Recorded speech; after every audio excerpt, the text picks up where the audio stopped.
It's a controversial ban that experts have cautioned against, but one conservative MP wants to make it law here in Canada, putting in place a ban on so-called sex-selective abortions that would criminalize the practice performed knowingly by medical practitioners. But researchers say that a ban like this fails to address the larger issue and instead will create more harms here in Canada. That Canada says we stand for human rights and equality between men and women, and yet sex-selective abortion is allowed in Canada because there's no law. Saskatchewan Conservative MP Kathy Wagenthal is behind Bill C-233. It's a ban she says most Canadians support. My bill addresses inequality between the sexes at the earliest stages of life.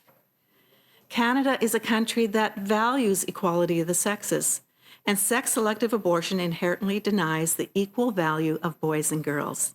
But experts say this bill doesn't address the larger issue of gender discrimination.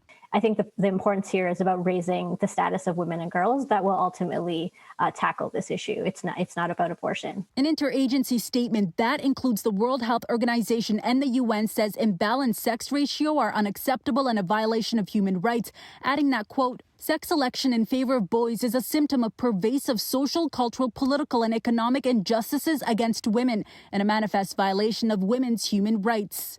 One researcher who has collected data on sex-selective abortion says this is an extreme practice that rarely happens in Canada. It's really only specifically women born in India, and it's not pervasive.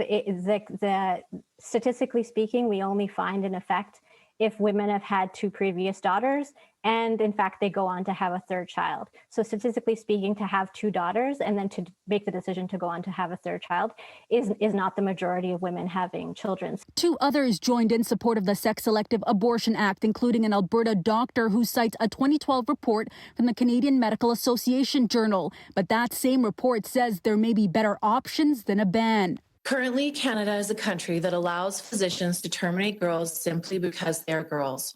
Worldwide, this has led to an estimated 140 to 160 million missing girls. In the CityNews series Behind Closed Doors, which aired last month, one mother spoke about the pressures of son preference. Oftentimes, these expectant mothers face mental, physical, and emotional abuse. An elderly lady came to her and said, "Didn't you get her gender checked during your pregnancy?" Researchers like Susitna Winagretny also say that this ban has more adverse impacts than benefits, adding that research also suggests women may go outside of Canada to seek abortions. Unsafe abortion is not uncommon, so you're placing these women at risk of morbidity and potentially mortality that is completely unnecessary. International organizations also state that criminalizing medical practitioners is harmful, quote, discouraging healthcare providers from conducting safe abortions for fear of prosecution thus potentially places women in greater danger than they would otherwise face.